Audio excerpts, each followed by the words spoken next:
Oh, so I can't. I just have to look up there. No. So you when you want to just put it up here, when you've got something, you just slide it over. Oh, okay. There Thank you go. you. You ready? You might need a pencil. You have a pencil?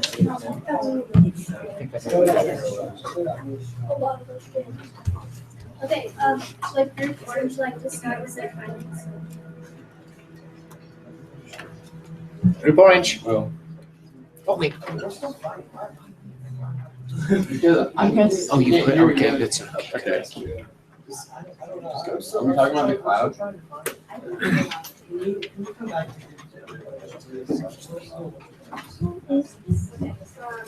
It's group cheer.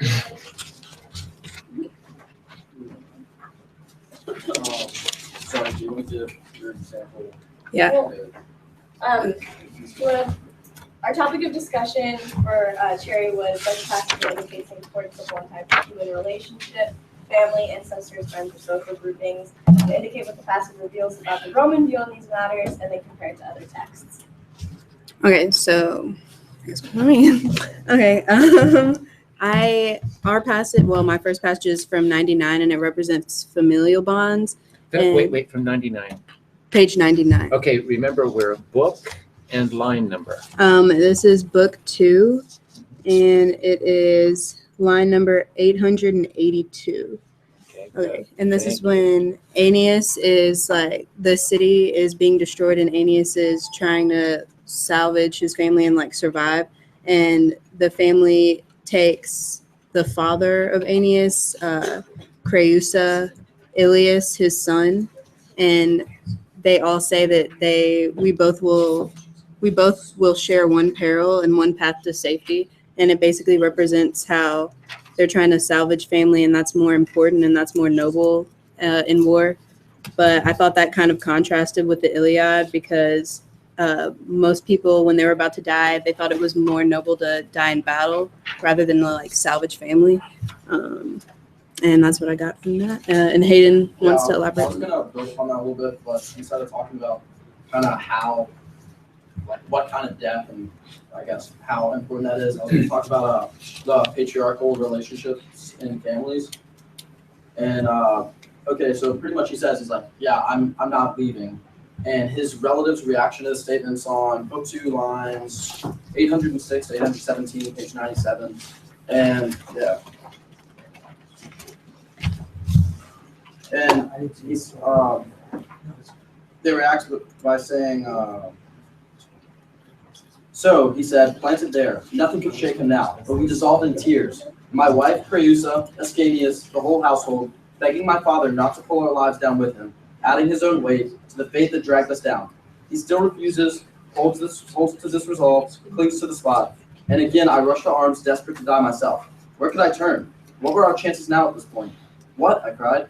Did you, my own father, dream that I could run away and desert you here? How could such an outrage slip from my father's lips? So I thought it kind of like demonstrated a respect for the patriarch, kind of what you were talking about in your plenary a little bit.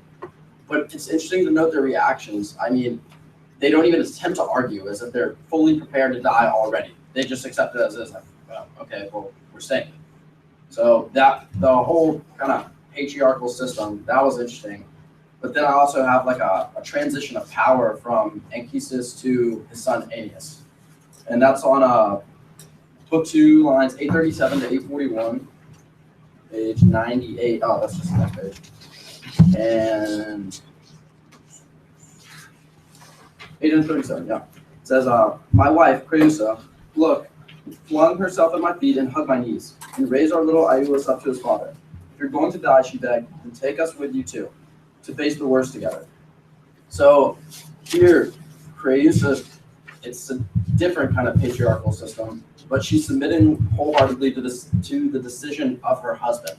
So this transition is kind of taking place slowly, in a sense that we were talking about how the oldest member of the family is kind of like the main patriarch.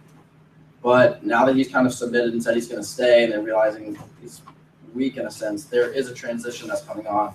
And that transition is fully appears the next page, page 99, line 880, when he says, succumb to your father, climb up onto my shoulders. And pretty much here,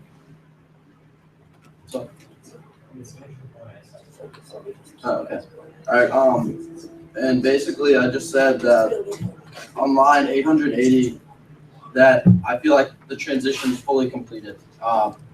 Anchises is no longer the patriarch of the family, and I feel like that kind of power is transitioned to Aeneas. And I'd argue that in a position of new power, it's natural to be slightly nervous, a desire to perform your new duty correctly, and like an anxiety to make sure that everything is done correctly. And lastly, that's shown on page 100, 905, 906, book 2. And he just says, anxious both for my child beside me and the burden on my back. And his father is the physical burden, but the burden on his back is also symbolic of his new duties as the head patriarch. So you mentioned with Creusa following her husband, like if you're going to die, she then did things with you to face the rest of my family. So that's patriarchal. Do you think that has anything to do with like adherence to patriarchal figure? Or do you think it just has to do with the fact that Well, in this society, I mean, you're kind of obliged to give in to the patriarch. So whatever he's going to do, she's going to stay there. I mean, she flung herself at his feet and hugged his knees.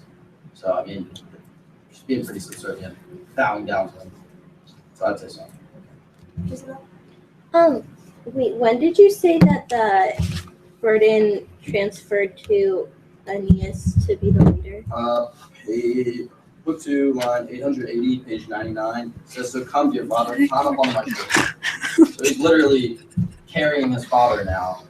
He's carrying his family on his back. I would argue that he doesn't take over as the father figure, even though he's leading the group. His father is still very much an advisory figure for him until he dies, because on book 3 at the beginning, it says summer has just begun when father commands us hoist our sails to fate. And there are a bunch of other examples of when his father is the one who says, okay, you can do this now. I'd say that he's still, Aeneas is still leading the people, but his father is definitely still needed for permission to do anything. I understand what you're saying, but at the same time, his father's kind of lost his rigor in the sense that he does lead them to the wrong place. And he interprets his own wrong. And he leads his people to another place, and they're plagued for a year. But he's So still they have to leading. make up for his correction. I'm not saying that he's not old. He is old, but he's still the patriarch, and he's still the father figure, and he's still leading.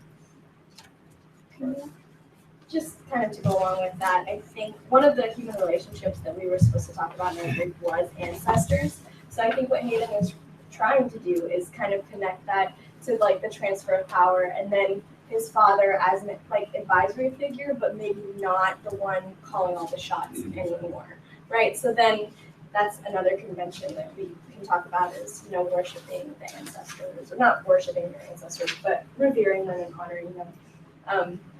Sorry. I think we also should remember that I think there's like family and patriarchy and like whatever cosmic force this guy gives. So balancing out whether it's the commands and orders of the patriarch versus like what divinities have involved. Which goes back to our question that our group had, which is like what's the relationship between morals and the theory of divinities. And so at the point in which Aeneas is talking to his father about leaving, and he doesn't want to leave, so he decides to stay there. The son has that tongue of fire spout out as an omen. And to confirm that omen, a shooting star happens, and then all of a sudden his dad's like, okay, we need to leave. Obviously, this is the sign that we should stay here. Not just some interpreting goes on. Didn't he ask for a sign too? Wasn't he like? Yeah, he asked for a confirmation of that sign, as well as the shooting star. And so I don't think it's also as much as that Aeneas becomes the patriarch, as much as like he's the only one able to physically, mentally lead the people, rather than his father who's old and decrepit. I mean, you see like the first image looking through the beginning of the book, that the image we see is an Aeneas carrying his father who's like decrepit and like he's a lot smaller than he is. And I think that's taking note of the fact that he's still a patriarch, but he doesn't have the power so much of like the leadership there when it comes to like physically leading and defending, like Aeneas does. I think at that point, when someone no longer has the power to lead, they've lost their leadership. But he still has like the mental capacity to necessarily. Like, they still listen to like what his interpretations are, what he means and stuff. He does go on to call his father a burden on his back. That is, So that was actually applying to like a physical like or employee life. I just don't understand how he can be a patriarchal figure. He's just because you've lost your physical strength doesn't necessarily mean you've lost your. so what does he do as a patriarchal figure to help?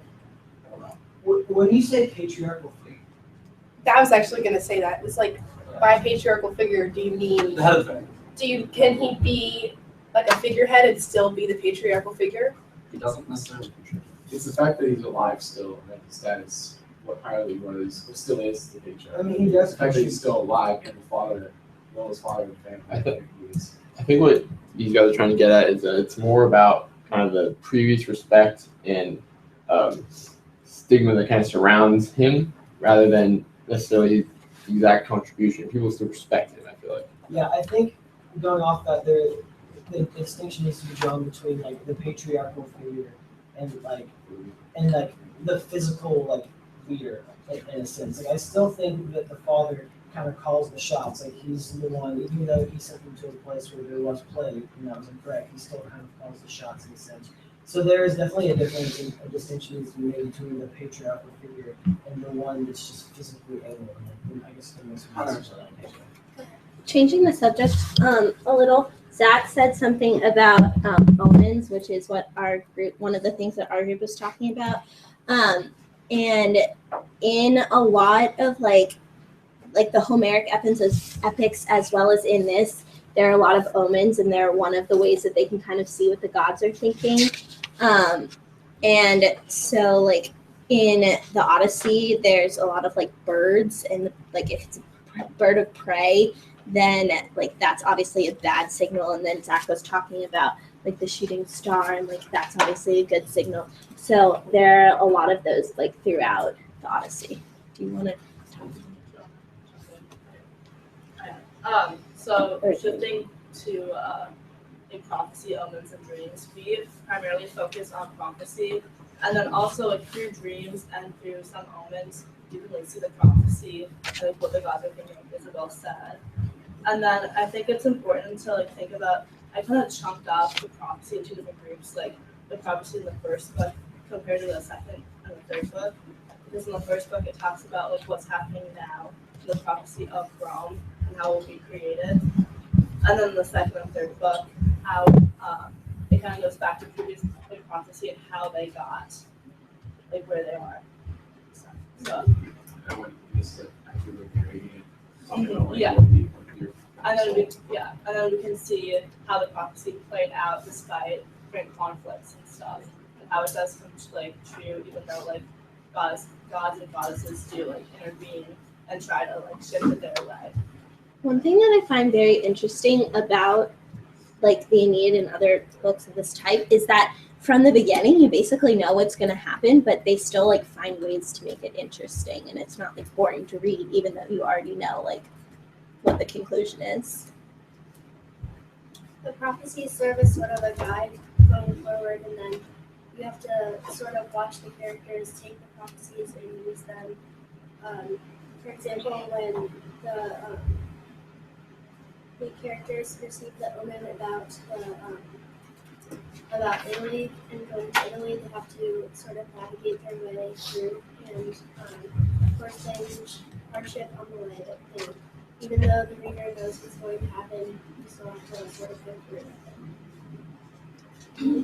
it. Yeah. Also, like we related like one of the omens to, like when I was reading it, I thought a lot of like the exile in the Bible and Exodus and Moses. But on page 117, book 2, verse 480. We related this passage to like circumcision in the Bible. It says, Is it 9480? yes, it's once you have passed all of them, moored your ships on the far shore and set up altars on the beach to perform your vows, then cloak yourselves in purple, veil your heads. So while the hallowed fires are burning in honor of the gods, no enemy presence can break. Yeah. Sorry. So while hallowed fires are burning in honors of the gods, no enemy presence can raid and disrupt your omens. Your comrades, you yourself must hold fast this sacred right. This custom your sons must keep it pure forever.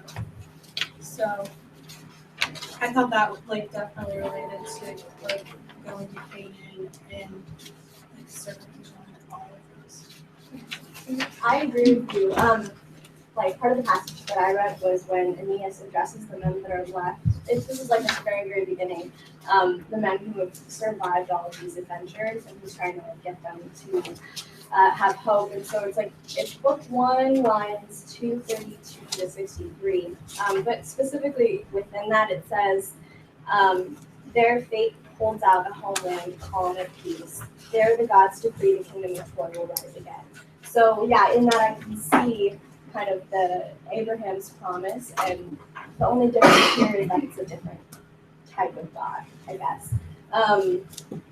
Yeah, so like a homeland, calm at peace, like the paradise, the land with milk and honey, and yeah, God's decree the kingdom of Troy or the people of Abraham. Like you could even interchange that. So I agree that's a really good point. And I wonder like where that came from too. You know what I mean? Like is Virgil like calling from that, or is that just something that's going on at the time that people are thinking about? Anyways. Yeah. All right. So obviously, throughout the entirety of what we read, there's a lot of interaction between divinity and the mortals, I guess. But one that's like super specific we're gonna look at is in book 2, lines 3-11, where it talks about the Princess Cassandra. So pretty much in this passage, just to remind you guys what happens is there's the whole like wooden horse with the Greek sitting inside it, and they are in the line. Is it Sinon? Okay, you want to say. Trick them to bring the horse into Roman territory, and it's line 311 states that even now Cassandra revealed the future, opening lips the gods said we will nurture and will lead.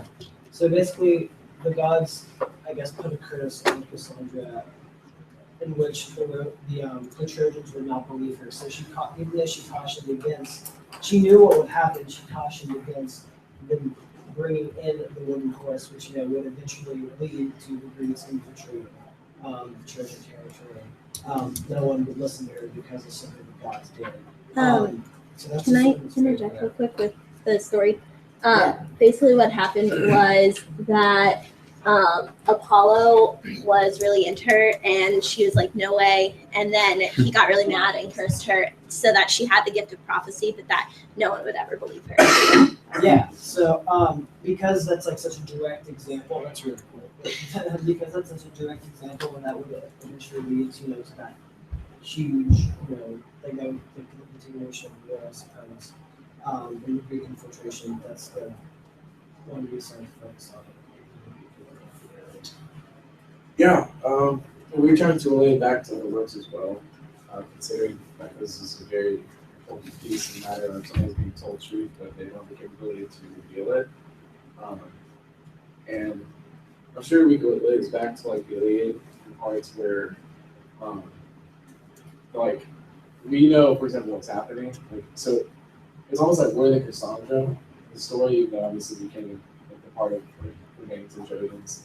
The fall of Troy, and so like through the story we're given the truth that like we already know what's gonna happen. However, we can't do it about it. And same with Achilles though, really, because he's given the choices to like an ultimatum, like you either fight bravely and die with glory, or you go and live peacefully for a very long time back home.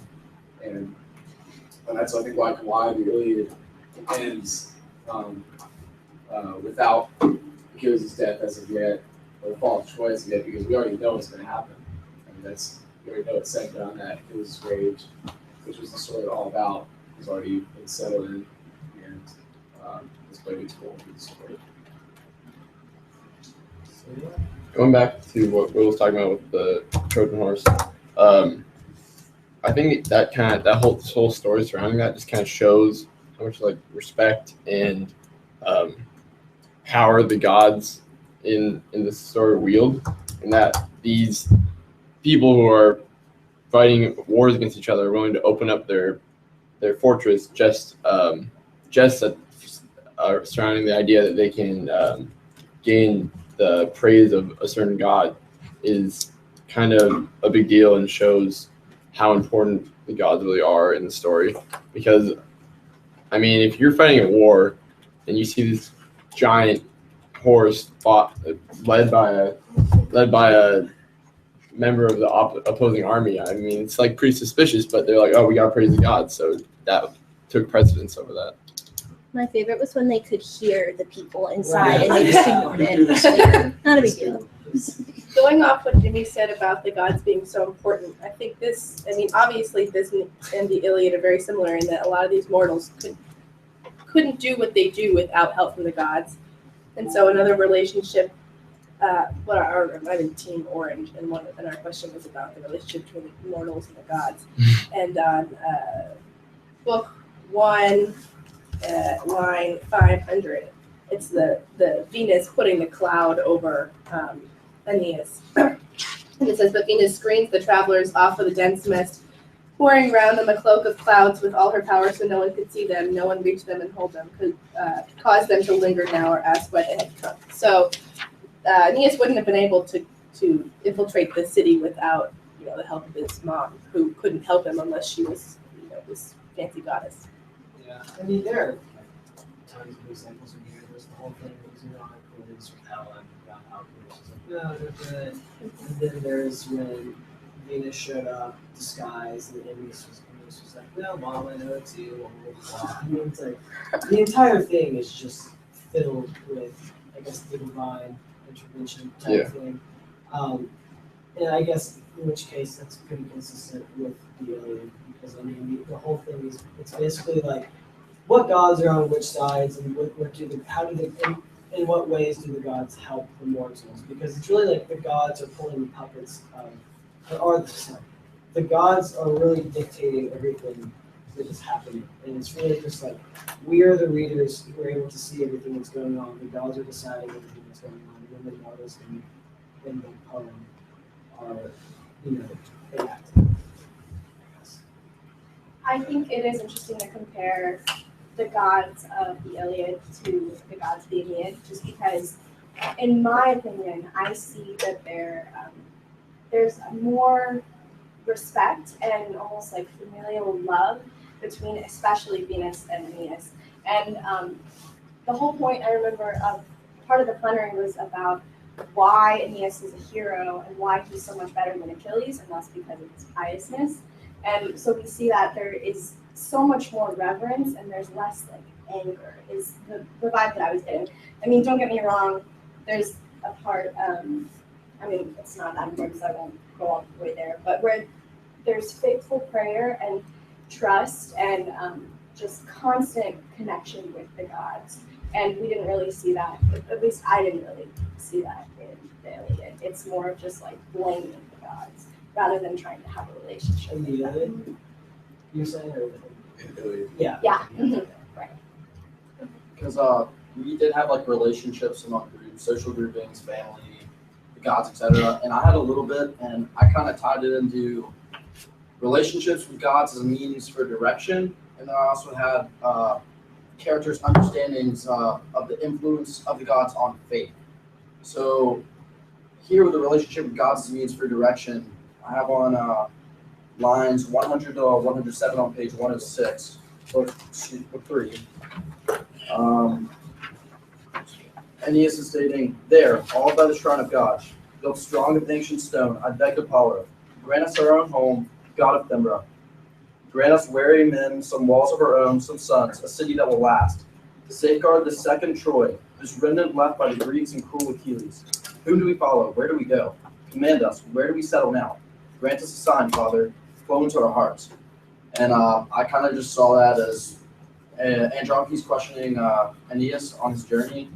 In notes and that's the wrong one. Although Aeneas is the patriarch and kind of like the leader in position of power, he still looks to the gods for guidance, and he actually addressed them as father. and especially in the form of signs or omens. And that's clear respect for power and ability of the gods. So he understands what the gods have the capacity to do for him and his men as well. Sorry. Yeah, I was going to say, and then the second part, understanding the influence of the gods on fate. This is lines 400 to 402, page 114. And Andromache's saying, but you, what following winds, what fates have you sailed here? What god urged you, all unknowing to our shores? And Andromache's questioning Aeneas on his journey, and he notes and understands the gods and fate in her question. And the gods seem to have a supreme influence on the life of their subjects. They have the ability to take and give life in the blink of an eye. And it's important to note that Andromache has not been with Aeneas on his journey. She just assumes that he has trusted the gods in determining fate because that's the principle of the Romans. So it's interesting to note how much free will do the Romans actually have in terms of the intervention on the part of the gods. I really don't think they have very much at all. Yeah, because the gods determine a lot of stuff. Yeah, they have their fate, and like prophecies show their fate, and they really can't do anything about that. Like that's what's going to happen. If we come back to this relationship between citizens and the gods and look at that in the context of Gilgamesh, I think it's interesting to see that in Gilgamesh, a lot of the interaction between the gods and people was like kind of like a chain of command going from the gods and then to Gilgamesh and then the people. And while it was always clear that the gods like could interject, it was almost like they went through or acted out through Gilgamesh in a way. So I thought that was interesting. Yeah. Well, like I think we can all agree that like gods are pretty powerful in the sense that they govern the mortals, but part of the question also says the relationship between fate. You can do fate and divinity. I think that's also really important to focus on because obviously the gods are in control of the people, but how much leeway, how much do the gods adhere to fate? And how much do they defy? Kind of seems like the gods are kind of subject to fate too sometimes. Like they don't get their wishes all the time. Yeah, for sure. I was about to wonder about that because going back to the Iliad, also we see the same thing where the gods know what's going to happen. They know the truth and the fates, and what the fates, as the three witches or whatever, the fates have decided or have conveyed to them. And so I feel like the whole time they're just trying to like apply that to the world, on like what the fates have determined for the rest of everybody else, including themselves too. So in the Iliad, there were numerous times where the gods are pleading like this person's gonna die, like they don't want their champion to die, and Zeus is telling them about its fate, like I have this is what has to happen. There's also one time in the Iliad where, like something, I don't remember exactly what it was, but something was going to happen, like someone was going to die, and one of the gods or goddesses was like, I want to like defy fate and like make this not happen anyway, and like Zeus was like, be careful, because like that's a really big thing to do. So I think, at least in the Iliad, it's possible for the gods to defy fate, but it's like a really big deal, and like they are not supposed to do it. Was it Hector? Was it I think it might have been. I honestly don't remember. I remember what you're talking Yeah. about. Yeah. I think it's happening in the Aeneid already. Like I can already see it because Where? what's her name? Okay, well, who's the mother of Aeneas again? Venus. Okay, so she essentially says that he will go on to essentially found Rome through his actions, and she says that's going to happen. That will happen. And Juno just keeps trying to prevent it over and over and over again. And it's almost a prophecy. She says it's going to happen. So why does Juno want to defy fate? What she says is going to happen? Because it could be that like the fate determines the only way in which it does happen is if Juno does interfere. In a sense. I think she's Because fate, not- for sure. Definitely. I think she's trying to prevent fate. Yeah. I think from my perspective, the gods, like when there's fate is involved, just fate declares like the end. It declares like whatever is the final decision. So Aeneas found Rome. Well, the gods with their petty issues can either let Aeneas have like easy sailing straight to where he's going to found Rome and voila. But instead, even though fate has decreed he's going to found Rome, they're going to, if they have a problem with him, they're going to make it as difficult for him as possible. They're going to make it almost like torture. And I think something else we have to remember too is the way that even though this is a separate text from the Iliad, it's still a continuation of that. So like you were talking about Juno, so that's Hera, right? Yeah. Yes. So Hera was on the side of the Greeks. So that would make sense, like a continuation of the story, that she would be against Aeneas because he's a Trojan. So keeping those alliances in mind, I think, is important. At least at the beginning, like what we read, I don't know about And the also future. the story of the Golden Apple. Yeah. With Paris. Venus. Oh, yeah. Yeah, and Venus won the Golden Apple. But then Juno would obviously still have Richard's Venus, and Venus is his mother. And the one who judged that was Paris, who was a Trojan. And I think one thing to think about with Juno's anger towards is page 48, book 1, lines like 15 to 30-ish, when it says at Carthage, because it's about how Juno was raised in the city of Carthage and knew, we obviously know the history from Carthage and how Carthage just gets completely obliterated like twice. And it says on Carthage, facing Italy in the Tiber River's mouth, far away, a rich city trained for some war. Juno loved it, they say.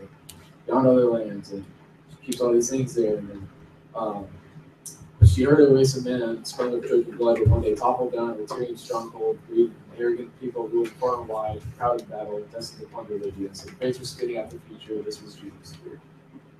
Like the loss of Carthage, something that she had born out. I'm sure that's the fire that. I'm sure he hated the church in the first place, the previous conflict. I think fate can either be made a blessing or a curse. So the fact that Aeneas found Rome could be a blessing in the sense that if all the gods were on his side, it can make it, like I said, really easy for him, but it's almost like a curse with Juno against him. And some of the gods make his journey so incredibly difficult is he can't just settle somewhere and build a life that's happy. It's almost like he has this fate to fulfill in a sense, like imprisonment. Can I, okay, so we're almost out of time and I want to come back. Thank you. Excellent discussion today. We'll come back and we'll talk about a few of the comments, but I wanted some of the mechanics in due time. I want to remind you to send me your topics for the Swazoria, right? I've only gotten a couple of them.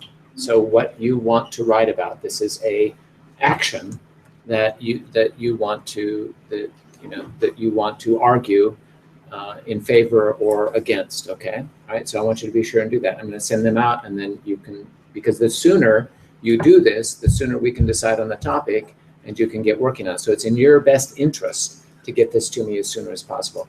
And I may tinker with them a little bit so that they take the form of an appropriate topic for a Swazoria. So be sure and do that. I wanted to come back to a couple of things that you said. 3 things. One, Hayden really has a problem with the power issue, okay? I think Hayden really wants Aeneas to be in charge here, right? But he's not. He's not until Anchises dies. And every decision that he makes, he defers to Anchises. Where are we going to go? What are we going to do?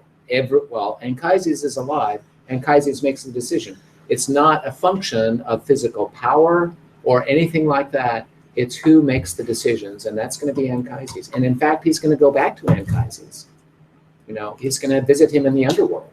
He's not done yet. So that's right. So it's not, and it's like the Aeneid or the Iliad. Achilles was far and away a superior soldier and fighter and warrior compared to Agamemnon. Agamemnon still makes the decisions. So it's not a function of ability or power or anything. It's that auctoritas, authority, that is at issue here. And that is a very Roman thing. A Roman, yes. Whoever is in charge makes the decisions. I can dislike it, I can maybe not do it, or if I don't want to, but I'm not in a position to make those decisions.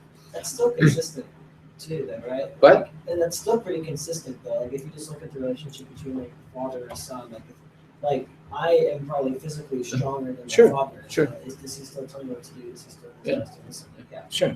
And it's a matter of deference too, that you're willing to accept that, right? You could completely rebel and not do it, but there is a sense of deference there.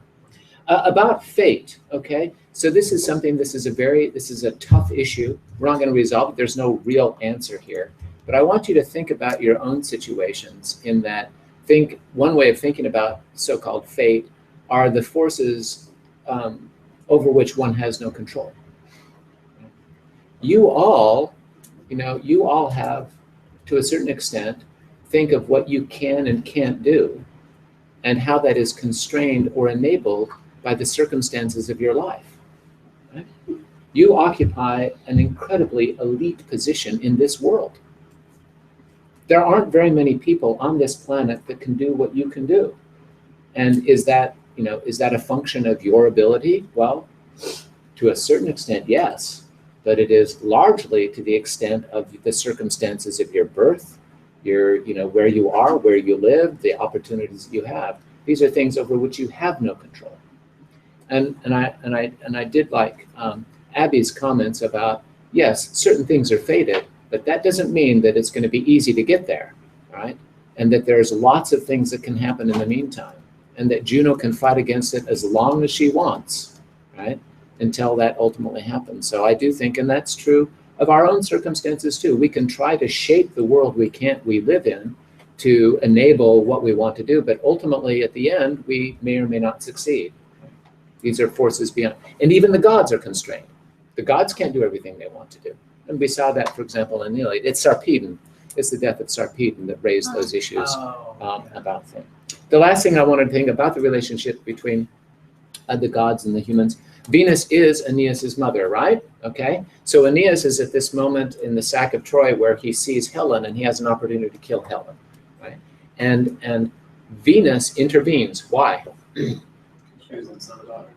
That's what she says. Because Helen isn't ultimately responsible. Right? Well, that's what she says. Right here. I was actually going to say Yeah. something. It's on book 2, 740. It's not that you need Helen, you should hate, not even Paris. The man that you should blame now is the gods, the ruthless gods who are tearing down the wealth of Troy, are toppling crowns and towers move around. Yes, but what is the relationship between Helen and Aphrodite? They're half sisters. Helen, Isn't she Zeus's? told Yeah. Okay. Well, that depends on how we what multiform we're following as far as the origins of Venus is concerned, or Aphrodite. Aphrodite has this very close relationship with Helen as well, right? She has backed Helen all of this time, right? So you have her son, and she had the person that you saw in the Iliad, who is her special god. Okay, so Aphrodite is not going to let her son kill the woman that she has been a protector and patron of all of this time, right? Didn't So she he's going to also give Helen to Paris? Yeah, so absolutely. So she's involved in both of their fates. She's not going to let Aeneas kill Helen, right? For a whole variety of reasons, including the ones that you see. Fantastic job, guys. Thank you so much. We will see you on Monday. Well done.